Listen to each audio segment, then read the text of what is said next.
कहानी की शुरुआत में हमें बताया जाता है कि जब से दुनिया पर 72 डीमन गोड्स ने जन्म लिया तब से ही उनकी हजारों सालों से लड़ाई चल रही है। जब लड़ाई ज्यादा बढ़ गई तो होली टेम्पल के 6 वॉरियर्स ने मिलकर इन डीमंस के खिलाफ लड़ने का फैसला किया, जो कि 6 अलग अलग टेम्पल से थे। इसके बाद हम वॉरियर्स को देखते हैं जिन्हें यहाँ नाइट्स कहा जाता है। ये सभी यहाँ पर 54 रैंक वाले डीमंस को पकड़ने के लिए आए थे। हम देखते हैं कि डीमन गॉड नाइट से बहुत ज्यादा ताकतवर होता है, इसीलिए वो उन्हें आसानी से हरा रहा था। तभी यहाँ पर डीमन पिलर आ जाता है, जिससे डीमन और भी ज्यादा ताकतवर हो जाता है। ये सभी नाइट्स मिलकर उस डीमन के ऊपर हमला करते हैं, लेकिन इससे भी कोई फायदा नहीं होता। सभी नाइट्स इससे हैरान होते हैं। फिर वो डीमन वहाँ से भागने लगता है और सभी नाइट्स उसे पकड़ने की कोशिश करते हैं, लेकिन वो भाग जाता है। तभी वहाँ डीमन लॉर्ड फेंग जियो आ जाता है, जो कि बहुत ज्यादा ताकतवर था। सभी नाइट्स अपनी पूरी शक्तियों से उस पर हमला करते हैं, लेकिन वो सिर्फ अपनी एक उंगली से सभी नाइट्स को रोक देता है, जिससे सभी दूर जाकर गिरते हैं। लेकिन यहाँ पर लॉर्ड जिंग यू नाम का नाइट्स हार नहीं मानता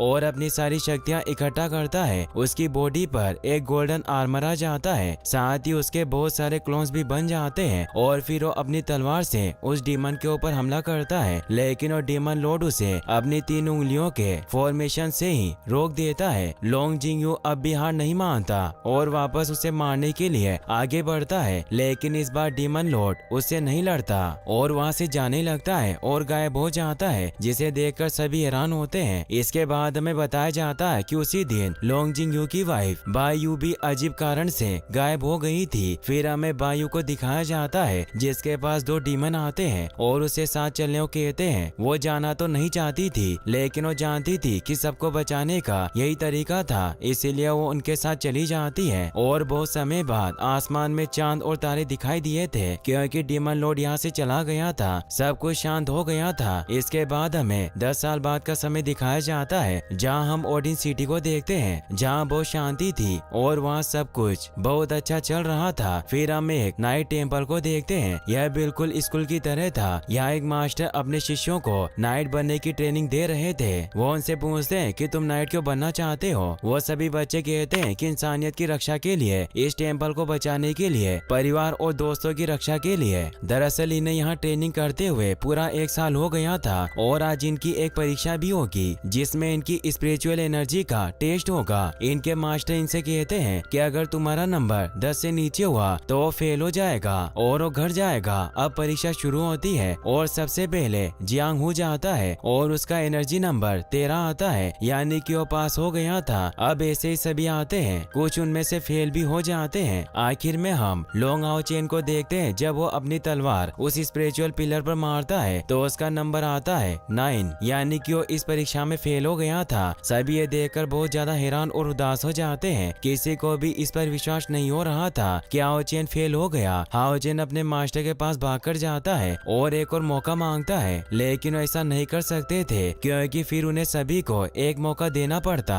हाओ चेन अपने दोस्तों के पास जाता है और उनके सामने बैठकर उनसे कहता है कि मेरे लिए यहाँ रहना बहुत जरूरी है। दरअसल सब जानते थे कि आओ चेन से ज्यादा मेहनत कोई नहीं करता था। वो रात रात भर जाकर ट्रेनिंग करता था, चाहे ठंड हो या गर्मी। इसीलिए सभी बच्चे उसको एक और मौका देने को कहते हैं। उसके मास्टर भी जानते थे कि आओ चेन सच में बहुत मेहनत करता था, इसीलिए उसे एक मौका देते हैं। साथियों कहते हैं कि सभी को एक एक मौका मिलेगा और आओ चेन की लड़ाई जियांग से कराते हैं और जियांग से कहते हैं कि अगर तुमने जानबूझकर हारने की सोची तो तुम फेल हो जाओगे। इसीलिए जियांग अपनी पूरी एनर्जी से उससे लड़ता है। यहाँ हम आओ चेन को बहुत अच्छे तरीके से लड़ते हुए देखते हैं और जब वो जियांग स्पिरिचुअल एनर्जी के आगे गिरता है और आओ चेन उस पर हमला करता है तो वो तलवार उस स्पिरिचुअल पिलर पर लगती है और इस बार उस पर 11 नंबर दिखता है और आओ चेन पास हो जाता है। सभी खुश होते हैं। इसे देखकर उसके मास्टर थोड़े हैरान होते हैं और उन्हें कुछ समझ नहीं आता कि आओ चेन की स्पिरिचुअल एनर्जी अचानक से बढ़ कैसे गई। वहीं हम दूसरी तरफ एक लड़की को देखते हैं जिसका नाम शेनिन होता है, जो कुछ अजीब से भेड़ियों से बसती हुई टेम्पल के पीछे वाले जंगलों और पहाड़ों पर से छलांगे लगाकर भाग रही थी। वो भेड़िए आपस में बात करते हैं कि हमें उसे पकड़ना ही होगा, तभी हमें कुछ इनाम मिलेगा। शेनिन भी लड़ने में बहुत अच्छी थी, इसीलिए आसानी से उन भेड़ियों को मारने लगती है। लेकिन इसी बीच उसे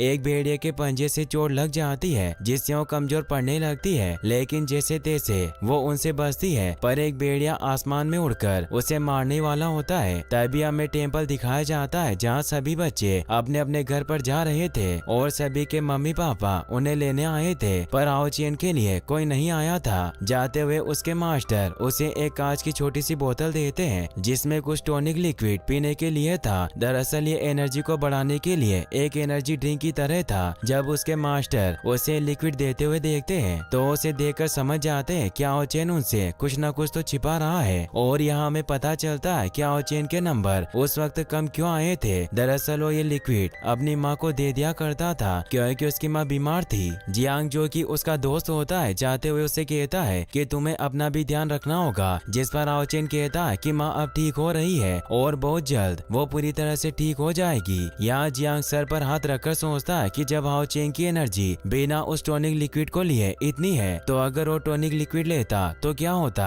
तभी हाओ चेन जियांग से कहता है कि मुझे माँ के लिए कुछ जड़ी बूटी लानी है तो मुझे जाना होगा। फिर हाओ चेन अकेला जंगल की तरफ चला जाता है। जियांग उसे अपना टॉनिक लिक्विड देता है लेकिन हाओ चेन उसे लेने से मना कर देता है और जियांग जाते हुए पीछे से चिल्लाकर कहता है कि मैंने सुना है जंगल में कुछ जानवरों को देखा गया है, अपना ध्यान रखना। और फिर वहाँ से चला जाता है। हाओ चेन जब जंगल में जाकर अपना काम कर रहा होता है तभी उसे पीछे से आवाज आती है क्योंकि वहाँ उस जंगल में बहुत शांति थी और यहाँ आते हुए उसे जियांग ने जो कहा था वो उसे सोचने लगता है कि कहीं कोई जानवर वहाँ आना गया हो। जब हाओ चेन वहाँ जाता है तो एक लड़की को वहाँ गिरा हुआ देखता है जो कि बहुत जख्मी थी। ये वही लड़की थी जिसे हमने उन भेड़ियों से बचकर भागते हुए देखा था। जब हाओ चेन उसके पास जाता है तो शेनिन डरकर उसके ऊपर अपना चाकू रख देती है। हाओ चेन उसे कहता है कि क्या तुम ठीक हो। ये सुनकर वो लड़की अपना खंजर नीचे रख देती है। तभी हाओ चेन उस लड़की के पैर में जख्म देखता है। वो लड़की चलने की भी कोशिश करती है पर नहीं चल पाती और इधर उधर देखने लगती है। हाओ चेन पूछता है कि तुम क्या ढूंढ रही हो। वो लड़की हाओ चेन के हाथ पर लिखती है और हमें पता चलता है कि वो लड़की बोल नहीं सकती थी। वो हाओ चेन को लिखकर बताती है कि उसके पीछे कुछ बुरे लोग पड़े हुए हैं। वो हाओ चेन से कहती है मेरी मदद करो सिस्टर। तभी हाओ चेन कहता है मैं लड़का हूँ लड़की नहीं। और वो हाओ चेन को भागने को कहती है। हाओ चेन कहता है कि एक लड़का कभी नहीं भागता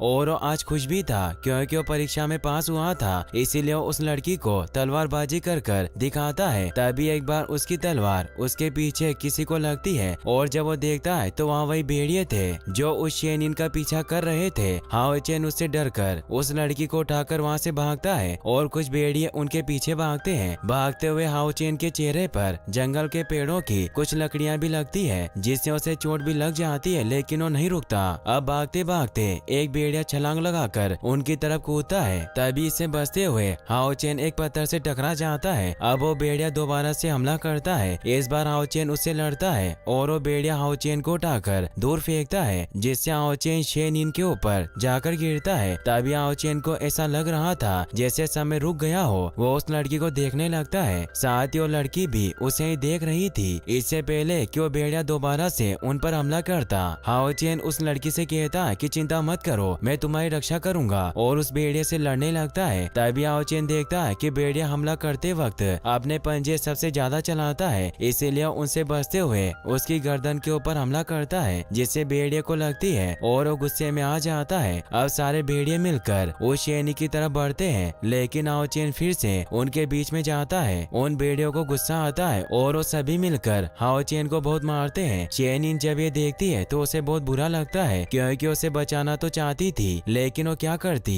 जब उस भेड़िया को लग रहा था कि हाओ चेन अब खड़ा नहीं होगा तो उस लड़की की तरफ बढ़ता है लेकिन तभी वो रुकता है क्योंकि हाओ चेन इतना जख्मी होने के बाद भी खड़ा हो गया था। अब ये देखकर वो भेड़िए उसे उठाकर उसे जान से मारने वाला होता है क्योंकि ऐसा लग रहा था जैसे उसके अंदर जान ही नहीं बची। तभी हाओ चेन तलवार को उसकी गर्दन में घुसा देता है और वो उस शेनिन के पास जाकर कहता है कि पास ही एक रोड है तुम वहाँ चली जाओ, मैंने थोड़ी देर तक और रोक सकता हूँ। लेकिन तभी वहाँ भेड़िए उनकी तरफ आने लगते हैं। हाओ चेन खड़ा हो जाता है। उस शेनिन ने हाओ चेन को देखा तो उसके अंदर भी हिम्मत आ गई थी, इसीलिए वो भी अब लड़ने के लिए खड़ी हो जाती है। अब कुछ देर तक वो बहुत ही अच्छे तरीके से लड़ते हैं लेकिन वो भेड़िए रुक ही नहीं रहे थे। जैसे ही एक भेड़िया उस लड़की के ऊपर हमला करने आता है तो वो पास्ट की कोई बात सोचने लगती है जहाँ वो आसमान से नीचे गिर रही थी और बैकग्राउंड में एक वही आती है जो कह रही थी कि तुम अब से हमारी बेटी एबिलिटी नहीं रही तुम अपनी सिक्स्थ सेंस भी खो दोगी, तुम्हारा कोई दोस्त नहीं है। अब ये सुनकर वो बहुत ज्यादा परेशान होती है। कुछ बात थी जो उसे परेशान कर रही थी, तभी हकीकत में उसकी आँख खुलती है तो हाओ चेन भागता हुआ उस भेड़िए को मारता है, लेकिन वो देखता है कि अचानक से वो सभी भेड़िए जैसे दूर में मिल गए हों। तभी वो दूर पहाड़ पर एक आदमी को देखता है। वो आदमी तुरंत ही टेलीपोर्टेशन की मदद से उनके पास आ जाता है। दरअसल यह आदमी शेनिन को लेने यहाँ आया था, जिससे डरकर शेनिन हाओ चेन के पीछे छुपती है, जिसे देखकर हाओ चेन उससे कहता है कि मुझे लगता है कि ये तुम्हारे साथ नहीं जाना चाहती। वो आदमी हाओ चेन की तरफ तेजी से हमला करके उसे बेहोश कर देता है और फिर वो उस शेनिन के जख्मों को भी ठीक कर देता है और उससे साथ चलने को कहता है। शेनिन उसका हाथ पकड़ती है और हाओ चेन की तरफ देखती है। वो आदमी कहता है कि तुम चाहती हो मैं इसकी मदद करूं? वो लड़की हाँ कहती है। वो आदमी उससे कहता है कि तुम्हें वादा करना होगा कि तुम भागोगी नहीं और अपना ट्रायल रैंकेरेशन वुमन भी पूरा करना होगा। तभी वो उसके बारे में सोचकर घबराती है, लेकिन हाओ चेन के लिए वो इसके लिए भी हाँ कर देती है। अब वो आदमी अपनी मैजिकल पावर से हाओ चेन की सारी चोटें ठीक करने लगता है और कहता है मैंने नहीं सोचा था इसकी स्पिरिचुअल एनर्जी इतनी कम होगी। ये सब करते वक्त